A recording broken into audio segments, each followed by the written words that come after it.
अस्सलामुअलैकुम। आज का हमारा टॉपिक ऑफ स्टडी है राइबोसोम्स। राइबोसोम क्या है? आज की वीडियो में इंशाल्लाह हम ये डिस्कस करेंगे। फर्स्ट ऑफ ऑल डेफिनेशन से स्टार्ट करते हैं। So ribosomes are small rounded granular structure non membranous and present both in prokaryotes and eukaryotes. देखिए सुन, राइबोसोम्स हमारे पास स्मॉल है, राउंडेड मीन गोल है, और ग्रेनुलर स्ट्रक्चर है जिसके इर्द गिर्द कोई भी मेम्ब्रेन प्रेजेंट नहीं होता, और ये प्रोकैरियोटिक सेल और यूकैरियोटिक सेल दोनों में प्रेजेंट होता है। अब वो चीज एक ऐसा स्ट्रक्चर जो सेल में प्रेजेंट हो और उसके इर्द गिर्द कोई भी मेम्ब्रेन ना हो, तो इसे हम ऑर्गेनेली का नाम नहीं देते। ऑर्गेनेली हम उस स्ट्रक्चर को कहते हैं जिसके इर्द गिर्द कोई ना कोई मेम्ब्रेन जरूर होगा। स्टूडेंट्स, राइबोसोम को देख के आपके ज़हन में कुछ ना कुछ तो आ रहा होगा। राइबो निकला हुआ है राइबोस शुगर से, और सोमा मीन बॉडी जो है हमारे पास शुगर कंटेनिंग बॉडी है। डिस्कवरी की तरफ आते हैं। Ribosomes were first discovered by Palade in 1955।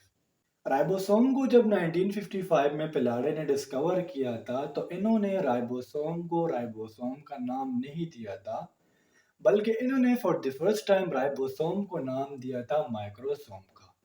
फिर बाद में जब इसमें न्यू इन्वेंशंस हुए, तो फिर माइक्रोसोम का नेम चेंज करके राइबोसोम रखा गया। Ribosomes are also called ribo nucleoprotein particles. Ribosome को हम राइबो न्यूक्लियोप्रोटीन पार्टिकल्स भी कहते हैं। अब इसकी रीजन क्या है? रीजन हम नेक्स्ट पॉइंट में जानते हैं। Composed of RNA and proteins.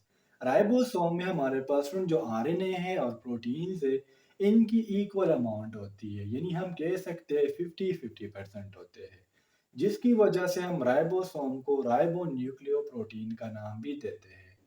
अब राइबोसोम की सिंथेसाइज कहाँ पर होते हैं, यानी ये सेल की कौन सी जगह पर बनते हैं? So synthesize in nucleolus of nucleus.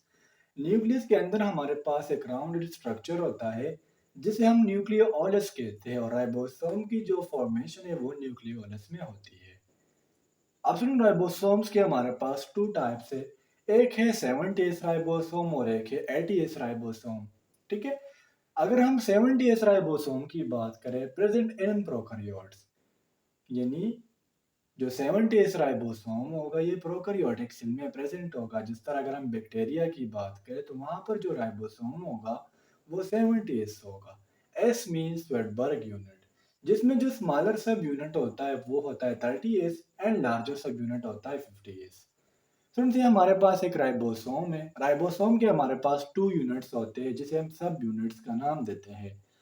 एक को हम नाम देते हैं लार्जर सब यूनिट का, और दूसरे को हम नाम देते हैं स्मॉलर सब यूनिट का। तो यहाँ पर प्रोकैरियोटिक केस में जो स्मॉलर सब यूनिट होगा वो होगा 30, लार्जर होगा 50। अब आप कहेंगे कि सर इन दोनों को ऐड करके तो 80s आ रहा है। देखिए स्टूडेंट्स, अगर मैं कहूँ कि मेरे पास क्या है, स्मॉलर सब यूनिट है और ये हमारे पास लार्जर सब यूनिट है, अगर मैं इस स्मॉलर सब यूनिट को इस लार्जर सब यूनिट में फिक्स करूं, तो इसका साइज कुछ ना कुछ रिड्यूस हो जाता है। तो सेम लाइक दैट ये केस राइबोसोम में भी होता है। ठीक है, चूंकि राइबोसोम का स्मॉलर सब यूनिट और लार्जर सब यूनिट एक दूसरे से लेते होते हैं, तो जो जो आपस में फिक्स होते हैं तो इनका साइज कम हो जाता है। दूसरी राइबोसोम की टाइप है ATS ribosome, present in eukaryotes. तो जो एटीएस राइबोसोम है यूकैरियोटिक सेल में प्रेजेंट होगा, जिसमें स्मॉलर सब यूनिट 40s है और लार्जर सब यूनिट 60s है। दोनों को मिला के 100s बनता है, लेकिन सेम वही एग्जांपल होगी, ये दोबारा फिक्स हो जाएगा। समझो, अगर हम लार्जर सब यूनिट की बात करें तो ये हमारे पास डम लाइक स्ट्रक्चर होता है, और स्मॉलर सब यूनिट का जो स्ट्रक्चर है वो केप लाइक होता है, इसलिए दोनों आपस में अटैच हो जाते हैं। इसके अलावा सुन, राइबोसोम हमारे साइटोप्लाज्म में या तो फ्री फॉर्म में होंगे या ये अटैच होंगे। फ्री फॉर्म ये है कि एंडोप्लाज्मिक रेटिकुलम के साथ अटैच नहीं होंगे, जबकि in case of protein synthesis ये हमारे पास अटैच फॉर्म में एंडोप्लाज्मिक रेटिकुलम के साथ पाए जाते हैं। अगर हम फंक्शंस की बात करें, तो स्टूडेंट्स ये फंक्शन तो हर किसी को पता है कि जो राइबोसोम का मेन फंक्शन है वो है प्रोटीन सिंथेसिस। अब प्रोटीन सिंथेसिस के लिए किन किन चीज़ों की ज़रूरत होगी? तो उसमें फर्स्ट है राइबोसोम। सुन, राइबोसोम चूंकि प्रोटीन फैक्ट्री है, तो राइबोसोम का होना बहुत ज़्यादा ज़रूरी है। सेकंड हमारे पास है मैसेंजर आरएनए।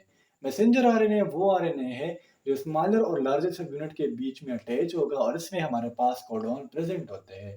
तीसरा जो इम्पोर्टेंट इसका स्ट्रक्चर है वो है ट्रांसफर आरएनए। ट्रांसफर आरएनए क्या करता है, अमीनो एसिड्स को कैरी करता है, इसको मैसेंजर आरएनए पर फिट करते हैं और इससे हमारे पास प्रोटीन बनते हैं। तो ये तीन चीज़ें बहुत ज़्यादा ज़रूरी है प्रोटीन सिंथेसिस में, ribosomes, messenger RNA and transfer RNA. अगर हम इस डायग्राम पर फोकस करें तो ये हमारे पास राइबोसोम का लार्जर सब यूनिट है और ये हमारे पास राइबोसोम का स्मॉलर सब यूनिट है। इसके बीच में आपको दिख रहा होगा कि हमारे पास एक मैसेंजर आरएनए है जिसमें हमारे पास कोडॉन प्रेजेंट है। ट्रांसफर आरएनए क्या कर रहा है, अमीनो एसिड को लेके आ रहा है और यहाँ पर आपको नजर आ रहा होगा कि पॉलीपेप्टाइड चेन या प्रोटीन की सिंथेसिस हो रही है और वो राइबोसोम से निकल रहे हैं। ठीक है, तो फ्रेंड्स ये था आज का हमारा टॉपिक राइबोसोम्स का। उम्मीद करता हूँ आपको आज के टॉपिक की समझ आ गई होगी और अगर आप लोगों को कोई भी कंफ्यूजन हो, कोई भी डाउट हो तो आप लोग मुझसे कमेंट सेक्शन में पूछ सकते हो। इंशाल्लाह अगली वीडियो में मिलते हैं, तब तक के लिए मुझे इजाज़त दीजिए। मुझे अपने दुआ में याद रखिए। अल्लाह हाफिज़।